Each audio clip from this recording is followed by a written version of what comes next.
Hola, ¿qué tal amigos? Bienvenidos a un nuevo episodio de Paranormal RD, el podcast de República Dominicana que trata de buscar una explicación a hechos paranormales que no solo ocurren en nuestro país, sino también en toda Latinoamérica y el mundo. Siempre agradeciéndoles a ustedes por sus likes, por sus comentarios y recuerden que tenemos un correo disponible para que nos escriban sus sugerencias de temas y también un comentario un poco más largo, historias y todo lo que quieran. Paranormalrd@gmail, paranormal con 2A, @gmail.com. Y agradecer a Paraíso del Este por patrocinar este episodio número 6, siempre acompañado de la bella, talentosa e inteligente Olga Almanzar. Olga, Yo ¿qué estaba tal? buscando otra Que si gente. había otra gente aquí. Yo estoy mirando a Patrick, ¿qué fue hoy? Tenemos un espíritu invitado hoy, no, soy yo. Bueno, gente, feliz, siempre feliz de tener la oportunidad de hablar de estos temas que a mí me encantan. Curiosamente, yo soy una persona que disfruto mucho de la ciencia, sobre todo de la física, pero me encanta hablar de estos temas con ustedes. Me encantaría también que en nuestros comentarios puedan poner también lo que piensan, qué temas les gustaría, críticas, correcciones también. Si metemos la pata, pueden hacerlo libremente. Y en la No lo vamos a ocasión, bloquear ni nada. no bloqueamos gente aquí, sino nos gustaría incluso en algún momento llevar el proyecto a que podamos hacer una comunidad para discutir estos temas en otras plataformas. Tú sabes que ahí que tú dices que te gusta la física, pero te gusta también estos temas. En buen dominicano es que hay cosas a las que la física no le llega, tú sabes. Como Entonces, como la física no le llega, estamos tratando esos temas. no hay cosas, por ejemplo, que yo entiendo, te lo he dicho, lo dijimos en el capítulo anterior, yo pienso que con los años la ciencia será capaz de unificarse con este tipo de temas y vamos a entender que el mundo es mucho más de lo que podemos ver y tocar. Yo creo que aunque tenemos ciertos sentidos establecidos, que son los que usamos a diario, como la vista, el gusto y el tacto, existen otros ámbitos en donde tenemos otro tipo de alcance con nuestro cuerpo que no tiene nada que ver con lo paranormal, sino simplemente con capacidades humanas poco recurridas, poco estudiadas.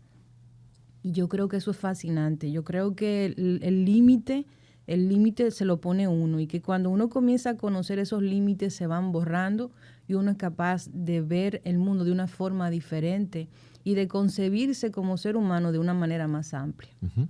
Sí, mira, hoy tenemos precisamente varios casos de un tema que mencionamos en uno de los episodios con Carlos Almanzar hace ya un par de semanas sobre personas con dones. Personas con dones que la ciencia no puede explicar. Con la pausa adecuada. Ah, sí, claro. Personas con dones. Exactamente. Y pausas correctas, ¿no? Entonces, esas personas son varias, son muchísimas, son cientos a través de la historia. Pero nosotros hemos tomado unos casos que son recientes, que son latinoamericanos, y que también son muy difundidos en la cultura popular precisamente porque son recientes. Y la gente los recuerda, exactamente. Mucha gente los recuerda. Y vamos a empezar porque son muchos. Son muchos. Miren, señores, siempre ha existido, yo creo que nuestro primer capítulo fue el caso de la reencarnación. Siempre ha existido fenómenos que nosotros no podemos explicar y que la ciencia yo creo que tampoco puede explicar, aunque siempre intenta. Y siempre intenta explicar desconsiderando lo que la gente ve. Sí. Pero existe gente en el mundo que usted podría incluso meter ahí, aunque los profesionales no se valen, pero el caso de Jesucristo, como muchas culturas le llaman un maestro ascendido, hemos hablado de que ese mismo fenómeno, ese mismo estilo de, vamos a decir, de maestro ascendido, está en diferentes culturas. Está Buda, está Zaratustra, Zoroastro. Están varios maestros ascendidos que han pasado a través de la historia, que tienen capacidades especiales, personas que son capaces de manipular la materia de una forma distinta a su antojo, lo que la gente llama poderes. Nosotros ahora en esta época de el universo Marvel, todo lo que crecimos con X-Men y vimos todos los mutantes, como se le llamaban, gente que tenía capacidades específicas únicas e increíbles, pero muchos de esos personajes existen en la vida real. Personas que se les ha podido estudiar y ver cómo manipulan la realidad y la materia. Y no puede ser simplemente que tienen acceso a una zona de su cerebro que nosotros todavía no hemos podido desarrollar. Te voy a hacer un paréntesis antes de empezar con uno de esos casos. Yo hice un diplomado una vez de comunicación política, me parece, y tuve a un especialista en... Wow, se me olvidó completamente. Pero ese señor tenía un paciente que se preparó tanto mentalmente que pudo, ¿cómo se llama esto? Wow, se me fue completamente. Cuando a través de la palabra te sugestionan. Sí, sugestionar. No, él es el profesional que tiene esa habilidad. Como la neurolingüística. Neurolingüística, sí, por ahí es que va, pero no es exactamente eso. Entonces, programación neurolingüística. Programación neurolingüística. Ese señor, que la especialidad es lo que se me olvida, él tenía un paciente que iba tratando constantemente y esa señora, porque era una señora, de tanto practicar y entrenar su cerebro, se hizo un tratamiento de canal, para quien no, si se llama de otra forma en otros países. Le taladraron un diente. Exactamente. Y todo eso lo hizo sin anestesia y no le dolió. Bueno, hay gente que establece, hay parte científica que dice que la gente es capaz de autosugestionarse hasta ese grado. Pero es un trabajo del cerebro, que lo hago Claro yo mismo sí. con mi cerebro. Por eso te digo, y si es que simplemente no tenemos acceso a ciertas partes del cerebro que otras personas sí la han tenido. Yo creo que tiene mucho que ver con lo que hablábamos al inicio. Yo creo que el ser humano se limita y yo creo que el cerebro es sumamente poderoso. Uno de los fenómenos que a mí más me llama la atención en la naturaleza es Perdón, yo lo voy a buscar aquí porque me tiene loco. Vamos a ver, te voy a decir ahora cuál es el tema del embarazo psicológico. Sí, o sea, también. una persona es capaz de duplicar síntomas como que le crece el pecho, le crece el abdomen como si estuviera embarazada, la suspensión de la menstruación a través de un fenómeno que es simplemente psicológico. Entonces, cuando uno analiza este tipo de temas, uno se da cuenta el papel que tiene el cerebro como transformador de la realidad y de que usted se crea que puede transformar esa realidad, ya sea de manera consciente o inconsciente. Yo creo que eso es uno de los ámbitos menos estudiados en el ser humano, o al menos revelados, porque habrá gente que por ahí lo esté estudiando.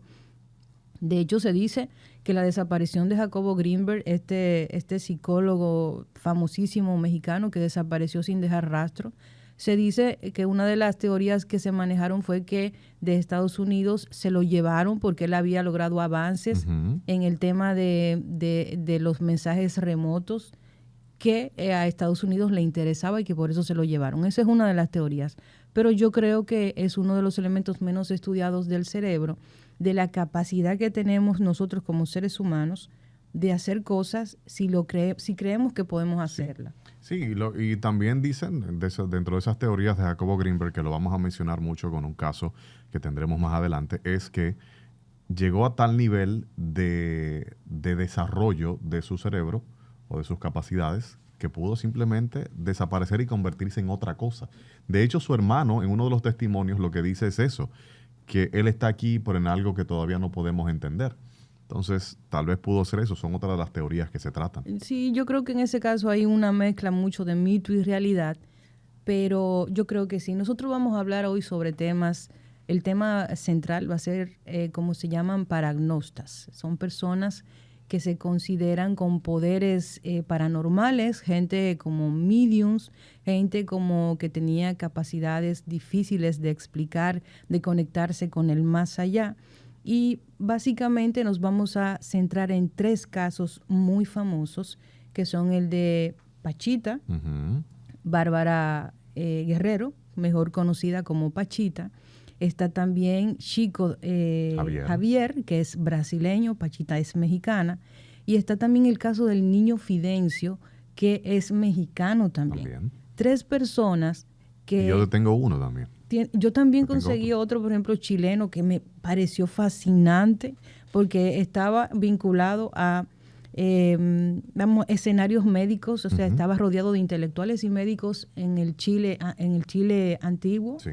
y las cosas que pude investigar de ese personaje me parecieron fascinantes. Pero vamos a enfocarnos en estos 3 casos de personas que hacían cosas que hasta el día de hoy, a pesar de todo el avance científico, no se han podido explicar, y que incluso en el caso de Pachita, de Bárbara Guerrero, un científico como Jacobo Greenberg, que fue de hecho a simplemente desenmascararla por lo que escuchaba de ella, terminó generando una serie de publicaciones, libros y artículos sobre este fenómeno que se daba con Pachita.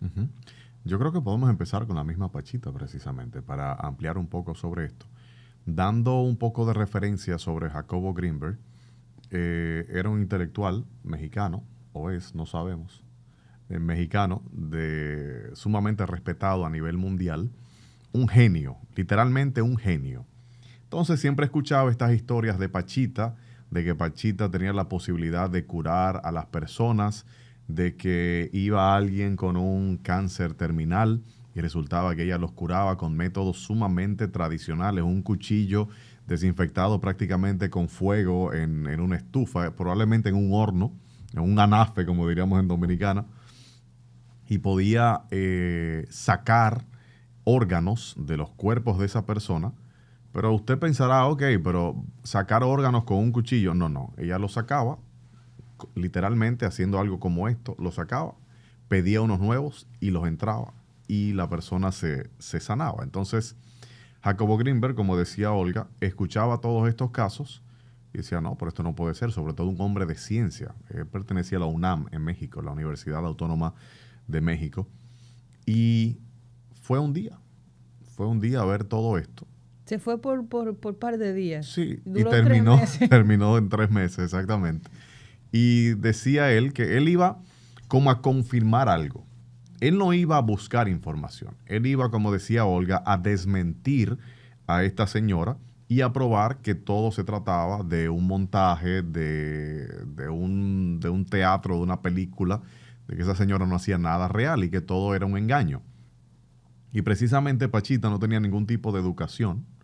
Era una señora analfabeta completamente, una señora de campo en México, porque nosotros vemos novelas de México, vemos películas de México, vemos el DF, vemos a Monterrey, grandes ciudades, pero así como en otros países de Latinoamérica, México también tiene zonas de mucha pobreza, con personas muy humildes, y Pachita precisamente vivía en uno de esos lugares, y ahí era donde hacía ese tipo de operaciones, ¿no? Así es. Pachita nació en 1900 en Chihuahua. Y Pachita vino de una familia sumamente pobre. Ella, su familia básicamente la abandona y Pachita termina siendo criada por una persona, creo que africana, Charles, un afrodescendiente, que fue quien le enseñó a observar las estrellas y a sanar con la imposición de las manos. Esa fue como el primer contacto con este fenómeno que tuvo Pachita. Entonces, años más tarde, con la explosión de la Revolución Mexicana, Pachita tuvo que dedicarse a hacer cualquier cosa para poder sobrevivir. Es con pasado el tiempo que ya ella comienza a crecer, a desarrollar estos fenómenos que su padre de crianza le había enseñado, empezó a desarrollarlo. Pero antes de Olga, yo tengo entendido que ella también tenía ciertas visiones cuando era niña. Sí, ella tenía visiones de gente que iba a morir. Exactamente. Y eso hacía que la gente la rechazara. Exactamente. Entonces, a partir de ahí fue que su familia entonces la echa a un lado. Exacto. Y este señor pues la recoge y le enseña. Le inculca exactamente y no se amedrenta por esas habilidades que ella tiene, sino que trata de cultivarlas y ayudarle a desarrollarlas más. Es algo que pasa mucho. A veces hay una parte que dice, por ejemplo, el cerebro condicionado es capaz de suprimir cosas. Y la sociedad, dependiendo de donde tú vivas, te suprime o te libera ciertas partes del cerebro. Un niño autista, un niño con síndrome de Down, hemos visto casos de padres que los aíslan, que se los dejan a la abuela, a una tía y se olvidan de ellos. ¿Por qué? Porque no son neurotípicos, porque son diferentes a lo normal. Entonces, simplemente esas personas, su cerebro está en otro proceso o procesa de forma diferente. Procesan de forma distinta. Y no todo el mundo tiene la capacidad de entender eso. Así es. Ahí precisamente hablábamos de que neurotípico es como piensa la gente normal, o sea, lo que se piensa como normal. De hecho, a gente como a ti, como a mí, nos ven como anormales. Por eso hablamos de par anormal. Sí. ¿Por qué? Porque tratamos de ver las cosas más allá de lo que tenemos el día a día. Nos preocupamos por más que comer, que dormir y que hacer las necesidades básicas que hace cualquier ser humano. Entonces, cuando tú haces algo más que eso, te ven como anormal y eres neurotípico. Pero cuando hay una persona que no es neurotípica, que tiene otras necesidades o que actúa de manera diferente, se aísla. Y más si tiene capacidades que no podemos entender, como tener visiones, como poder tener, ¿cómo se llama esto? Premoniciones. Hay gente que simplemente entiende que tú tienes algo maligno dentro de ti. Sí, o que uno es raro. Esa es la palabra más allá de raro. Que más allá de raro. Es como raro. Que tú eres una persona con algo defectuoso. Sí, y yo creo que realmente está mal encaminado. Yo creo que también tiene mucho que ver cómo se presenta en el cine. Este tipo de casos como el de Pachita, desde pequeña, rechazada por sus dones o por capacidades que incluso tú dirías, pero entonces, ¿qué tiene que ver? ¿Qué es lo que influye en que una persona pueda desarrollar eso? Y es una pregunta que yo me hago en los 3 casos. ¿Qué pasa para que una persona, es un salto evolutivo? Es que esa persona nace, porque da la casualidad que en los 3 casos son personas que vinieron en un ambiente familiar sumamente carente de muchas cosas. En el caso de Chico Javier también pasó, que vamos a estar hablando más adelante sobre él. Todo lo que pasó de niño, incluso regalado por su padre a la muerte de su madre muy pequeñito, va donde una madrina que lo maltrata físicamente. Pachita es abandonada por sus padres por lo que tenía, por la forma de ver cuando una persona iba a morir, la rechaza. Pero yo creo que es simplemente un error de comunicación. Son como esas malas relaciones públicas que se le han hecho a algunos temas, porque nosotros también tenemos eso mismo en menor medida, porque tenemos un vínculo emocional directo, afectivo con nuestros hijos, las mujeres que tenemos hijos, por ejemplo. ¿Y a cuántas mujeres no le ha pasado, incluyéndome, que han tenido un presentimiento con un hijo de que algo malo va a pasar? ¿Y qué pasa? Yo te hacía el instinto materno. El instinto materno. Entonces, cuando tiene una justificación social se ve como algo completamente normal. La justificación social sería que al ser yo madre de esa persona que estuvo dentro de mí, que yo incubé, ese vínculo emocional espiritual que existe, está justificado que yo sienta ese tipo de cosas. Pero si tú quitas esa historia biológica entre madre e hijo, lo que estás es ante un evento paranormal. Una persona, que me pasó a mí, que iba saliendo del trabajo, minutos antes dejé mi niño con mi madre, y cuando iba en la esquina ya retirándome para tomar el vehículo para irme, resulta que yo me devuelvo con un presentimiento y resulta que mi hijo mayor se había caído en una cisterna. Todavía un niño. Un niño pequeño, de añitos recientes, 3 añitos. Entonces, esas son cosas que nosotros decimos, ay, que eso es el instinto maternal. Sí, es el instinto maternal, pero existe una vinculación fuerte en donde mi cerebro y el de ese niño, donde mi espíritu y el de ese niño, al compartir un evento tan significante como el darle la vida, eso se da. Pero eso puede pasar a otros niveles. Y yo creo que los casos de estos paragnostas son casos así.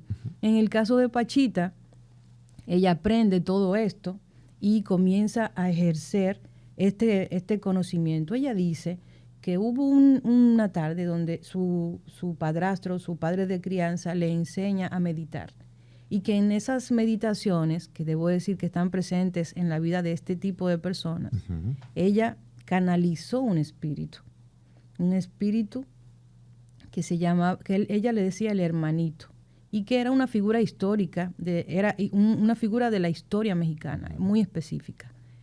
Ella dice que a través de él, ella comenzó a entender que podía hacer ciertas cosas, lo que se llaman cirugías psíquicas. ¿Qué pasó? Comenzó a regarse la voz de que ella podía curar ciertas enfermedades a través de estas cirugías psíquicas. Estas cirugías incluían que ella con este cuchillo de cocina, alcohol, abría, sacaba un órgano dañado, lo tiraba, a veces le pedía a la gente que iba donde ella que llevaran un órgano de donde tenían la dolencia, y ella sin anestesia, sin ningún tipo de cuidado higiénico, en una casucha vieja, cogía el cuchillo, abría hacía la operación, pasaba su mano y se cerraba la carne. Esto comenzó a darse a conocer en todo México hasta que llega a oídos de Jacobo Greenberg, una persona que se había pasado la vida trabajando el tema de cómo el ser humano codifica e identifica la realidad y cómo puede manipular, estudiar el cerebro. Él le dice, esto tiene que ser mentira. Yo voy para donde esa doña Pachita a ver que es una mentirosa. Jacobo era una persona ampliamente respetada en el mundo académico. Va donde Pachita y cuando él está en la puerta, ella dentro en una habitación en la que atendía, le dice, pasa, te estoy esperando, sin saber quién era Jacobo. Recién ellos se habían conocido ese día. Cuando llega, ella se estaba preparando para hacer una de estas cirugías psíquicas y en ese momento ella le dice que venga para que pueda ver.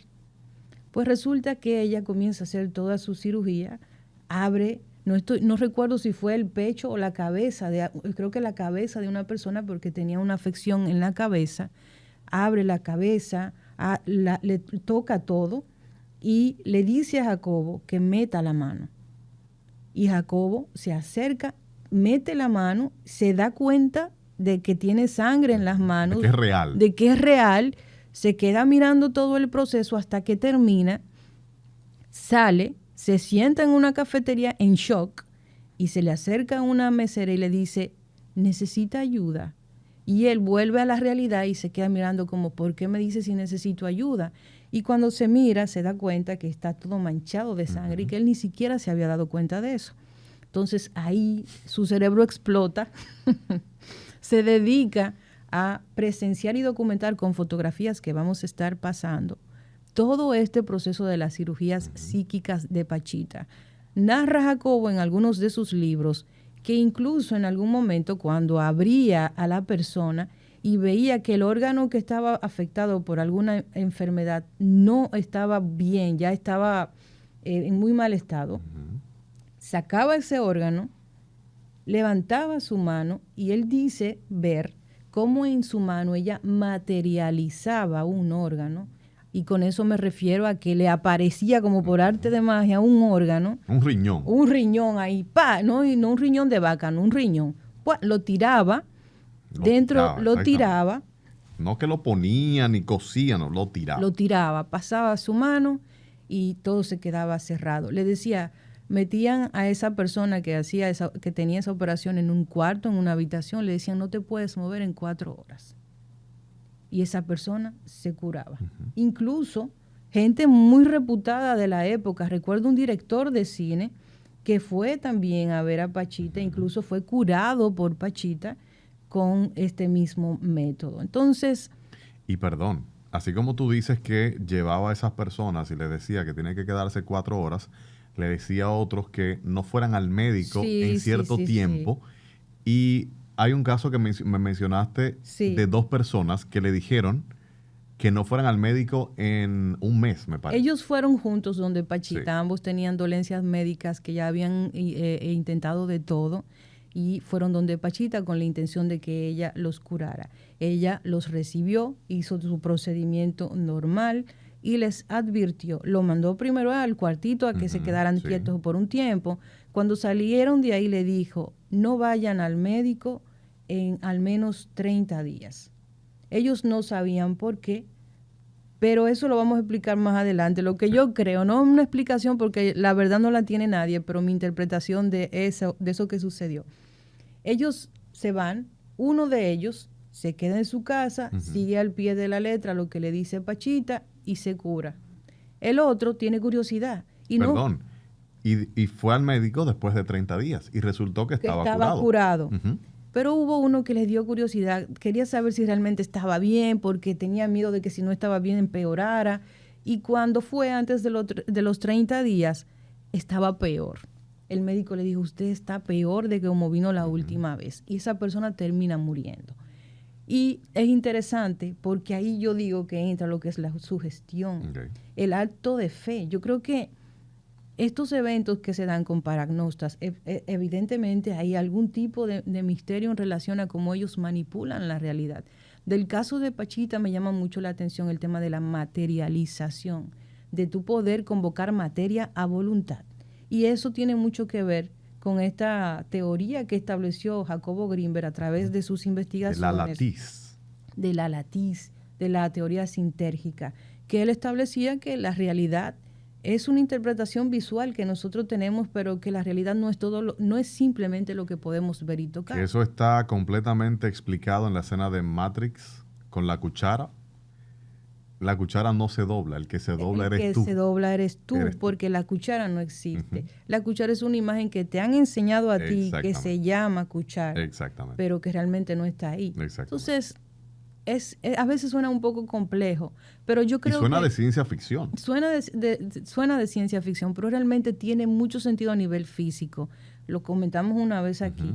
Yo creo que el hecho de que una persona vaya a un evento como este, a un ritual como este, vea lo que ve, se convence de que es así, pero si tú vas al médico, que es medicina tradicional, en cierta forma, ese salto de fe lo estás echando hacia atrás.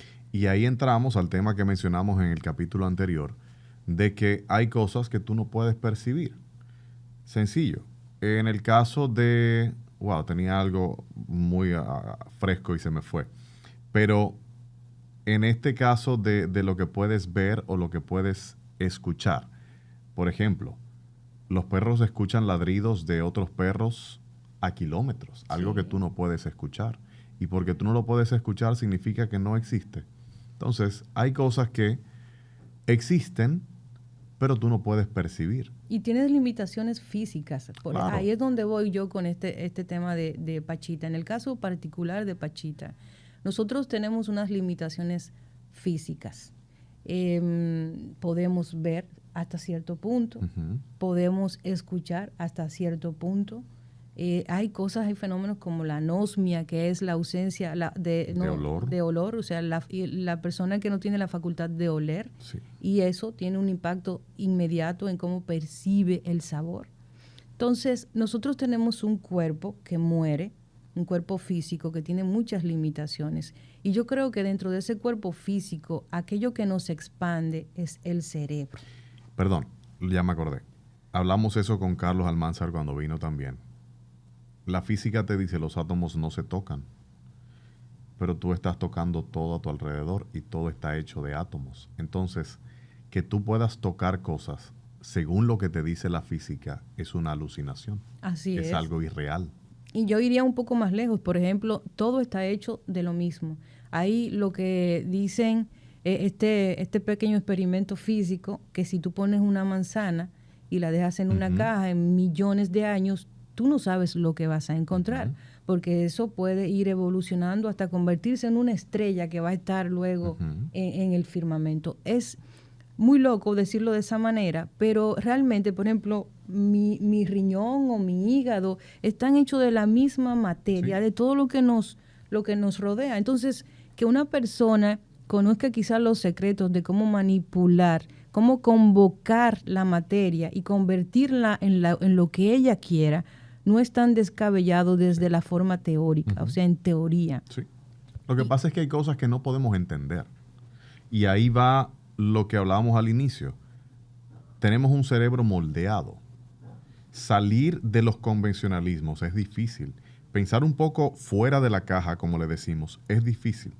Y tú tratar de buscar informaciones o pensar de manera diferente, ya eso te trae una carga social de que tú eres extraño, de que tú eres raro. Pero la verdad, si es que solo hay una, la verdad se consigue investigando, expandiendo tu cerebro y no simplemente quedándote en los límites que tenemos establecidos. Y experimentando. Yo creo que sobre todo experimentando. A mí sí me da mucha curiosidad saber, porque uno pensaría que, por ejemplo, en el caso del niño Fidencio, que es otro caso mexicano, el niño Fidencio en algún momento, también de una familia muy pobre, tiene que pasar a trabajar, como se usaba en esa época en México, a una especie de campo, no, sino como de de cultivo, Hacienda, ¿no? Okay. de Hacienda, de una persona muy rica, y trabajando ahí se topa con una biblioteca y con muchos libros de anatomía. Y tú podrías decir, bueno, tal vez eso lo impulsó, comenzó a leer y se coincidieron muchos elementos que detonaron esta realidad de lo que pasó con él, que vamos a tratar más adelante. O tal vez despertó un don que ya tenía. Sí, pero lo que me llama mucho la atención es que no son personas, por ejemplo, el caso de Baba Vanga, que es una persona que ha hablado sobre visiones del futuro. Ella un día vino una tormenta, se la llevó, la tiró 1 kilómetro, le dio un reventón, cayó en el suelo, quedó medio ciega. A partir de ahí comenzó a tener estas alucinaciones, estas visiones que ella decían que eran del futuro, pero hubo un evento traumático que pudo haber sido una modificación de alguna parte de su cerebro, que está comprobado que puede pasar, pero estamos hablando de visualizar algo que en teoría no existe, que es el futuro. Cambia las estructuras cerebrales. Exacto, pero que si uno lo analiza desde el punto de vista de la teoría física, no de la realidad, sino de una teoría física, el tiempo no existe, todo está pasando al mismo tiempo. Sí, sí. El tiempo no es lineal. Exacto. Entonces, en ese sentido, tú puedes tener acceso, si tú quizás sabes hacerlo, a cualquier parte de los eventos históricos y tener acceso a lo que puede pasar. Sí. Pero a lo que me refiero es cómo estas personas de escasos recursos, con muy poca educación, qué evento detona este tipo de poderes, porque en el caso de Pachita, materializar un órgano que te aparezca en la mano, abrir la carne sin anestesia, con un cuchillo apenas, esa persona despierta, que no siente dolor alguno, de pronto meterle tirarle una cosa ahí, porque era literalmente un tirón, y cerrar con la mano la carne. Yo creo que es un caso sumamente interesante para estudiar y que da la casualidad que no es el único. Vamos a continuar con el caso de Niño Fidencio, ya que lo mencionaste. Su nombre real es José Fidencio Constantino Cíntora. Le decían Niño Fidencio, pero no es que se trata de un niño, sino es que le decían así. De la zona de donde él viene es de Nuevo León, eso es al norte de México. Y esas mismas situaciones que tú revelas con Pachita sucedían con él. Pero lo de él normalmente sucedía debajo de un árbol llamado pirul. Creo que se llama pirul, y en un charco también de lodo. Sí, o sea, no era que una habitación, una casa, no, eso era a la intemperie. Entonces, él tenía esta habilidad y lo de él no era con cuchillo tampoco. A veces era hasta con un vidrio. Así es. Que abría la carne y podía operar. Entonces, ese es otro caso que se da en México también. Yo te tengo uno bastante bueno, pero si tú tienes algo más que abundar sobre este caso del niño Fidencio. El niño Fidencio también nace en una familia muy pobre. El niño Fidencio sufría de una condición, por cierto, que no le permitió desarrollarse como varón. Supuestamente nunca tuvo relaciones sexuales. Él tenía lampiño, esta condición que era lampiño, su voz era de niño, nunca tuvo vello facial, ni en sus genitales, y por eso, por su forma de hablar así todavía como niñito, pues la gente lo llamaba como el niño Fidencio. Pero él nació en un lugar muy apartado de México, con mucha pobreza, donde los servicios médicos eran prácticamente nulos. Y resulta que luego de ir a esta hacienda, que era de una persona muy rica, en donde comienza a trabajar, dice algunas fuentes que él se topa con una biblioteca, comienza a leer. Pero lo interesante es que después de esta etapa, él comienza a tener este poder de sanación. Él primero también usaba las hierbas para curar, pero también comenzó a incursionar en el tema de la sanación a través de la imposición de manos. Cuentan que el boom del niño Fidencio fue cuando un presidente mexicano, que se estima, no se sabe si era lepra o herpes zóster que tenía, él va donde el niño Fidencio lo llena de miel de abeja, lo tranca en un cuarto, el tipo a las 4 horas él se acuerda que él estaba el presidente de la República y lo saca, el presidente quillao, y resulta que cuando se quita... Es quillao, ¿no? Tiene que explicar. Incómodo, molesto, enojado, ¿verdad? Que República Dominicana le decimos quillao. Entonces, esta persona enoja, pero resulta que cuando lo bañan ya estaba curado.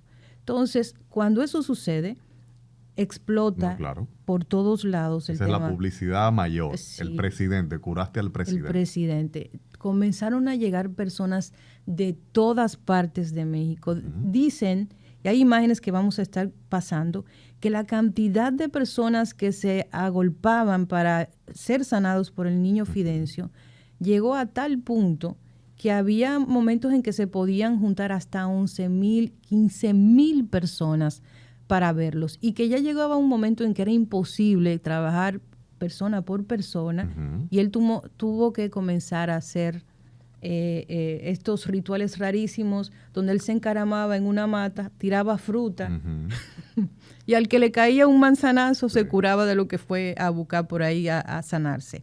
Y eso con muchísimas personas que daban su testimonio de que fueron con una situación.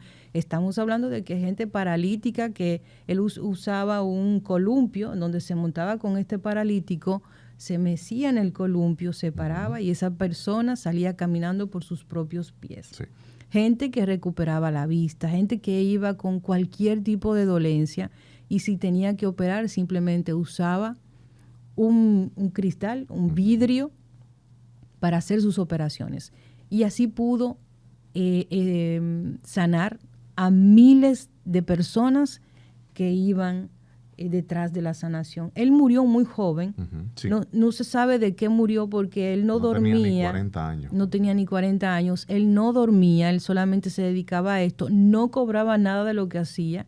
Lo propio también con el tema de Pachita. Solo aceptaba donaciones de alimentos que eran utilizadas para la gente que iba, porque llegó a un punto que era tanta la gente que se pasaba todo el día tratando de llegar a él para poder sanar, que había que buscarle qué comer, porque había mucha gente que se iba de pueblos que quedaban muy lejos y llegaba ahí y no tenía nada que comer. Entonces, en el caso del niño Fidencio en particular, también me llama mucho la atención porque, oye, que tú vayas y que te subas en un árbol. Aquí una mata de mango que tú te subas y le tiras un mangazo. Tires fruta, te peguen un mangazo y yo tenía una enfermedad de tal cosa y se me quitó, me lo sanaron con un mangazo. O sea, el caso es sumamente interesante. Pero el niño Fidencio, por ejemplo, murió. Hay un término que se usa porque a partir de él es un santo no reconocido por la Iglesia Católica, pero tiene un culto, dicen ellos una iglesia, a partir de ahí los fidencistas que están establecidos en el mismo lugar donde nació el niño Fidencio. ¿Qué sucede con este grupo que sigue utilizando sus métodos? Porque ellos dicen que son cajita o materia. Significa que el niño Fidencio o algún otro espíritu ascendido los usa para hacer lo que decía trabajos. Pachita también, que no lo hacía ella, sino que tenía un espíritu también sanador que permitía sanar a las personas. Y dentro de esto, vamos a hacer la salvedad. Estamos conscientes de que hay muchísimos charlatanes que dicen que son personas que curan, que son santos, que tienen un espíritu para sacar dinero precisamente. Fíjense cómo en esos dos casos se trata de personas que no recibían ningún beneficio económico, simplemente estaban ahí para ayudar a los demás. Y esos son los casos que hemos tomado porque hay muchísima documentación sobre ellos, hay muchos testimonios. Pero estos dos casos, Olga, que tú mencionas, yo quiero pasar a otros si no tienes algo más que agregar, porque ya Pachita y el niño Fidencio no están con nosotros, pero hay uno que sí está vivo, que es João de Deus, Juan de Dios, en español es brasileño, para pasar ya luego al caso de Chico Javier, también brasileño, João Teixeira de Faria. Él tiene 82 años y está en prisión. Ahora vamos a ver precisamente cómo entra ese don de sanación y cómo saltas a ser no un charlatán, porque sí tenía supuestamente ese don, pero cómo utilizas eso en tu beneficio en vez de ayudar a los demás. Bien, este señor, João de Deus, vamos a llamarlo así, Juan de Dios, él en Brasil empezó precisamente con este mismo método de ayudar a las personas que tenían enfermedades. Y todo fue creciendo y creciendo, pero en el caso de él no era debajo de un árbol, no era en una casucha, sino que él poco a poco fue construyendo como una especie de centro, que era donde él daba ese servicio, porque terminó convirtiéndose en un servicio. Y él decía lo mismo, que eso no lo hacía él, que eso lo hacía también un espíritu a través de él. Y aunque es cierto que terminó en prisión, por lo que vamos a hablar, sí hay muchos casos de personas, porque hay un documental muy bueno en Netflix que te revela cómo él se convirtió de ese ente sanador a una persona que lo que hacía era perjudicar a los demás y sacar beneficio propio. La historia de este señor fue tan reconocida a nivel mundial. Estamos hablando de los años 90, no fue que fue algo que pasó hace mucho tiempo, 80, 90. Oprah Winfrey fue a Brasil a hacerle una entrevista para precisamente tratar de descubrir. En el caso de ella no iba sugestionada como Jacobo Greenberg con Pachita a tratar de desenmascarar, sino que ella trataba de dar a conocer mundialmente este don que tenía ese señor. Entonces, lo bueno es que el documental te muestra cómo personas X, sobre todo mujeres, iban con sus familiares, madre, padre, a donde este señor, a hacer fila para pasarse todo un día, igual que como sucedía en los casos que mencionaste, para ser curados con enfermedades terminales ya diagnosticadas, confirmadas por médicos. Y ese señor hacía el mismo procedimiento. Con cuchillo, con bisturí, con sierras eléctricas. Y lo mejor es que hay imágenes de eso que están grabadas porque fue algo reciente, literalmente, o más o menos relativamente reciente. Fue en los años 80 donde podías grabar. Y hay imágenes, como tú ves, que una persona contra la pared les ha abierto el pecho con una sierra eléctrica. Claro, no una sierra grandota, sino una de las pequeñitas. Y no sangra. Y la persona no le duele. Y él realiza este ritual de sanación, hace una oración cuando hace todo esto. Y resulta que la persona termina sana. Y una de las testigos que habían en el documental, 2 mujeres, revelaban cómo llevaron a sus madres con enfermedades terminales y cuando volvían a un médico a una ciudad grande de Brasil, le confirmaba que milagrosamente su pariente estaba completamente sano. Que no es que ha mejorado, que es que parece que ahí nunca hubo nada. Y se ve en imágenes del documental cómo sacaba ciertas cosas dentro de los cuerpos de las personas, una materia como negra. El que ha visto un hígado es más o menos algo como eso, pero más oscuro. Así una materia blanda que parece más plasma que otra cosa, negra, que la sacaba de los cuerpos. Y decía que eso era lo que le estaba provocando la enfermedad a esas personas. Entonces, muchos casos como estos, muchos de personas que iban, se curaban, están las imágenes ahí, lo pueden ver. Pero ahí empieza, cuando ya empieza a surgir este vox populi de que este señor cura a todo el mundo, de que tiene esa facultad de sanar, de evitarte una tragedia familiar por la muerte de un pariente, pues ahí empiezan a tornarse las cosas un poco más oscuras. Porque esas mismas mujeres que empiezan a decir cómo fueron salvados sus parientes con los métodos de João de Deus, dice también que él abusaba sexualmente de ellas. Así es. Y precisamente por eso está en prisión. Porque se confirmó violación sexual de parte de él hacia muchas mujeres, de las cuales él se aprovechaba porque tenían esa necesidad de parte de sus parientes enfermos ya en condiciones terminales.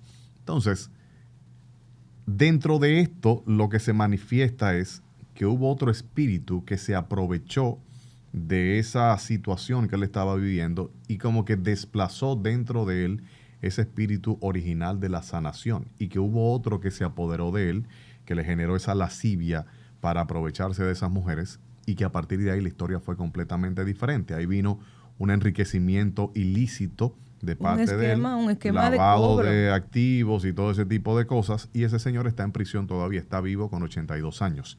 Entonces, este es un caso diferente porque vemos lo mismo que vimos con Pachita y con Niño Fidencio, que un espíritu se apoderó de ellos o los utilizó para sanar personas. Pero en este caso, además de ese espíritu, hubo otro que se aprovechó de todo lo que él tenía a su alrededor para hacer cosas que no eran para nada positivas, y ahí entonces termina este señor en prisión. Pero es un caso interesante porque te muestra qué tan sensible somos nosotros a ser perjudicados por energías que no conocemos, energías buenas o energías malas. E incluso tú teniendo una buena energía, un buen espíritu que te utiliza como canal para hacer algo, vemos cómo eso cambia completamente de la noche a la mañana o a través del tiempo. Y ahí tiene que ver mucho el tema de la fe que mencionábamos, y no necesariamente de la sugestión, pero sí la fe de cada una de esas personas que tienen esos dones. Yo creo que es un fenómeno que se da. Yo siempre he visto este tipo de casos como una combinación entre gente que abre un canal para gente que tiene el potencial de creer, y que es esa combinación de fe y de apertura a eso que generan estos fenómenos. Yo lo veo desde ese punto de vista. Hay muchos charlatanes, gente que se dice medium, gente que curandero, se dice curandero, brujo, y que trabaja con la sugestión. Para una persona, yo por ejemplo me pongo en la postura de una persona que va a un brujo, por ejemplo. Aquí en Haití, por ejemplo, hay muchos dominicanos que que creen en brujería, que van a Haití a hacer trabajos. Y yo me pongo a pensar, ¿tú te imaginas una persona, un dominicano, criado en un dogma católico rajatabla como es aquí, en donde la iglesia incluso hay una línea muy delgada entre iglesia y Estado, y que hay toda una historia que tiene que ver con la colonización y cómo los dominicanos llegamos a ser república? Señores, lo trinitario que fueron los padres fundadores de la República Dominicana, su lema era Dios, patria y libertad. De ahí se ve la influencia que tenía la religión católica particularmente hasta en los cimientos de la fundación de la República. Que tenemos nuestra bandera, una Biblia. Que es el único país que tiene una Biblia en su bandera. A ese nivel de metido en la psique dominicana está el tema de la religión. Entonces, una persona que está criada sobre esos fundamentos, que va a Haití, y tú vas a donde un brujo y que tú entras y ves aquello, lo que tú vayas a ver allá, lo que sea, tú te impresionas. Ya tú vas con la tierra fértil para cualquier cosa que pase por ahí. Ahí pasa una guagua, una guaguita platanera. Un autobús. Una camionetita. Una camionetica platanera y dice 2 o 3 cosas para vender unos plátanos, y tú vas a creer que es parte del fenómeno que tú estás experimentando. Entonces, yo creo que tiene también mucho que ver con eso, de que uno va abierto a las cosas, con gente que también está en un rango, vibra en una energía diferente a la tuya, y eso se combina. Pero también hay mucha gente charlatana que se aprovecha de esa ingenuidad, de esa primera impresión, de ese primer contacto, para trabajar estos temas desde un punto de vista poco serio, porque estos temas yo creo que son serios. Sí, yo creo que sí, que hay muchas cosas que no entendemos, y precisamente de eso estamos hablando aquí, de cosas que no entendemos en general con la información que tenemos disponible a través de la ciencia. Pero, Olga, está el tema también de Chico Javier, que también Chico es brasileño. Javier. Ya hablamos de México, ahora estamos en Brasil. Sí. Para que me cuentes un poco de Chico Javier. Chico Javier, la verdad que el tema de Chico Javier a mí me encanta. Chico Javier nace en Brasil, hijo también de una familia numerosa y pobre. Su madre muere cuando él tenía como unos 8 años. Él dice que su don empezó a los 4 años, en donde él tenía la capacidad de escuchar y ver espíritus. Y su madre muere, su familia al ser tan numerosa, su padre decide no regalar, sino llevar a algunos de sus hijos, repartir a los hijos, como se usaba mucho. Y Chico cae en las manos de una madrina que era una mujer muy sádica y malvada, según se tiene entendido. Lo maltrataba físicamente, le obligaba a que se vistiera de mujer. Y él finalmente termina pues escapando.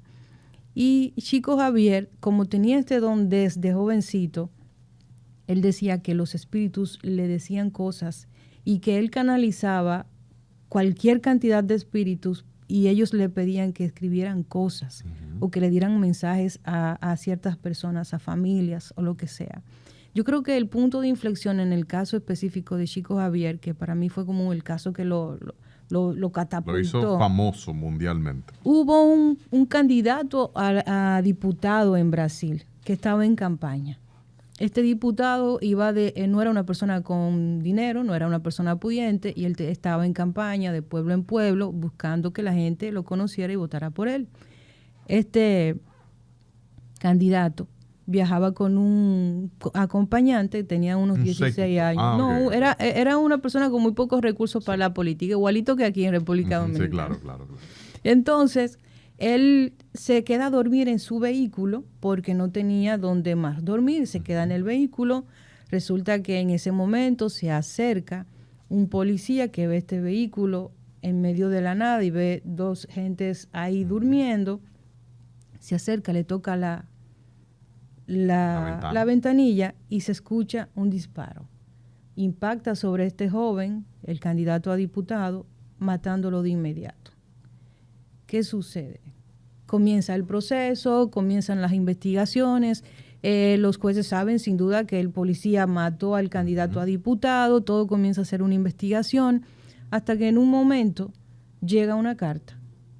Resulta que Chico Xavier había canalizado a esa persona que había muerto, que le habían disparado, y esta carta le explicaba a ambas familias, tanto a la del fallecido como al de se tenía como culpable o como sospechoso. Como sospechoso. Era su arma. Incluso él tenía marcas de pólvora. Todo estaba constatado de que había sido él el que mató al diputado, al candidato. Y resulta que esta carta se utilizó como parte de las pruebas en el juicio y se tomó como buena y válida. En esta carta decía que fue un accidente. Él decía que estaba muy triste y que él lamentaba que estuvieran viviendo ese proceso, pero que el disparo no fue a propósito, que fue algo que ocurrió como un accidente. Esta carta fue enviada a un grafólogo que, para los que no sepan, es un especialista. A través de la grafología se puede determinar quién escribió una carta con una muestra anterior y la situación emocional en la que se encontraba. Le pasan al grafólogo la carta sin la información de que fue canalizada a través de una persona, de un tercero. Dice, es exactamente la misma persona, es la misma letra, solo que en una él estaba activo, feliz, y en la última parecería que estaba en un estado emotivo, nostálgico, muy emocional. Y se acepta esa carta como parte de la prueba para liberar al policía. Es la primera vez que una carta escrita por un muerto se utiliza en un juicio para constatar que algo fue un accidente. Sí. Y esto pasó a grandes rasgos muchísimas veces. Chico Xavier decía que él no escribía nada. Él escribió, creo que unos 450 libros, pero él decía que él simplemente canalizaba esos espíritus y que esos espíritus le decían qué escribir. Sí. Era impresionante porque él ganó, creo que $50 millones con todo lo que esos libros se vendieron, pero nunca tocó ni un peso de eso, sino que era donado a caridad o era donado a diferentes instituciones que trabajaban con ciertos temas en Brasil. Sí. ¿A qué me refiero, Chico Xavier? Además de canalizar y de hablar y ver estos espíritus, tenía una relación muy particular con un maestro ascendido. Él decía que era un espíritu que había reencarnado muchas veces, que se llamaba Emmanuel. Y resulta que eso era algo que él repetía mucho. Un día pudo verse de manera gráfica que realmente había algo que acompañaba a Chico Xavier. Él cayó enfermo estando ya muy avanzada su edad. Lo llevan a un hospital. Chico Xavier era querido por todo Brasil. Lo llevaban con cierta frecuencia a un programa de televisión donde él hablaba y daba mensajes muy positivos. Era como un programa donde él también canalizaba en directo algunos mensajes. Era una persona muy conocida y muy querida. Cuando se conoció esta noticia de que Chico Xavier estaba por morir, se apostó gente del mundo entero. Chico Xavier fue incluso considerado como Premio Nobel de la Paz. Y cuando se dio a conocer que estaba por morir, los medios de comunicación de diferentes partes de Brasil y del mundo llegaron a su ventana para acompañar a Chico Xavier a trascender. Y resulta que como estaban esperando el momento en que se anunciara la muerte de él, muchas cámaras estaban dando justo a la ventana donde se encontraba él, en la habitación en la que él se encontraba. Incluyendo la BBC de Londres. Incluyendo la BBC de Londres, que es de donde se desprende una de las imágenes más impresionantes del caso de Chico Xavier. En ese momento, cuando Chico se había dicho que ya estaba en las últimas, una cámara de la BBC que está apuntando a su ventana ve cómo llegan dos haces de luz y penetran directamente a la ventana de Chico Xavier. Sí. Luego, como a los 5 minutos de que eso sucede, queda grabado, vamos a estar viendo el video aquí en vivo. Sí, sí. Luego de esto, sale completamente sano Chico Xavier del hospital. Y cuando le preguntan qué fue eso que vieron, le dijo que eran dos espíritus. Uno era su mamá y otro era su espíritu guía, que era Emmanuel, que le dijo que todavía no era el momento de él trascender. Sí. Eso pasó, eso se grabó. Y Chico Xavier le preguntaron que cuándo él iba a morir. Y él dijo, yo voy a morir cuando todo Brasil esté feliz. Resulta que Chico Xavier murió el día que Brasil ganó el pentacampeonato de fútbol del mundo. Sí. Y ese día en su año cama, 2002, ¿no? 2002. Creo, yo no soy mucho de fútbol, pero de esas fechas, pero ese mismo día en su cama, a los 92 años, Chico fallecía cuando Brasil completo estaba celebrando. Sí, sí. Que en Brasil, el fútbol es una religión. Es una religión, igual no que un el deporte. béisbol en Dominicana, así mismo es. Y esta fue la historia de Chico Xavier a grandes rasgos, porque es muy amplia, pero quisimos traerles este caso de estas personas paragnostas que tienen estos poderes paranormales. En junio de 2002, 30 de junio de 2002. Que rompen, al menos para muchas personas, con las reglas clásicas de la realidad. Sí, así mismo es. Un episodio reducido porque son muchos de los casos y estos mismos se prestan también para mucha más información. O sea, hay muchos más datos que podemos revelar, pero ya se nos acabó el tiempo. Y son personas que, mira, ahí surge una pregunta interesante. ¿Son estas personas santos o simplemente son receptáculos de espíritus que obran para bien? Pero ¿cómo pasa eso? Porque ¿Por qué pasa eso? No, yo estoy más interesada en el cómo y qué tienen estas personas de especiales que son elegidas para exactamente, eso. ¿Por qué eligen a esas personas? Pero si tú ves, un común denominador de estas personas es la humildad. La humildad en cuanto a la actitud y la humildad en cuanto a las condiciones de vida, o sea, que viven en extrema pobreza. Son casos que te llevan tal vez a entender ciertas cosas desde pequeño, pero es que yo no creo que sea entender, yo creo que es algo que viene en ti. Creo que es una capacidad con la que tú naces. Tú puedes desarrollarla, pero creo que es algo con lo que tú naces. Y si es un salto evolutivo, y si es, por ejemplo, que la selección natural va abriéndose camino, que es algo bastante curioso, que quizás hay seres humanos que van un pasito adelante en tema de la evolución y tienen acceso a zonas del cerebro que le permiten hacer ciertas cosas que otros seres humanos no podemos, y nosotros estamos siendo el hombre de las cavernas en esta época. Eso creo. Tratando de explicar como algo paranormal un fenómeno que todavía no entendemos. Eso es posible. Tal vez si hacemos este episodio en 1500 años, tal vez podamos tener una explicación. Nosotros seremos los hombres de las cavernas. Tal vez podríamos tener una explicación. Pero muchísimas gracias por haber visto este episodio y será hasta un próximo encuentro. Recuerden escribirnos, suscribirse, activar las notificaciones, comenten todo lo que quieran. Nos encanta compartir con ustedes. Nos han escrito de muchísimos países, de Estados Unidos, de México, de Perú.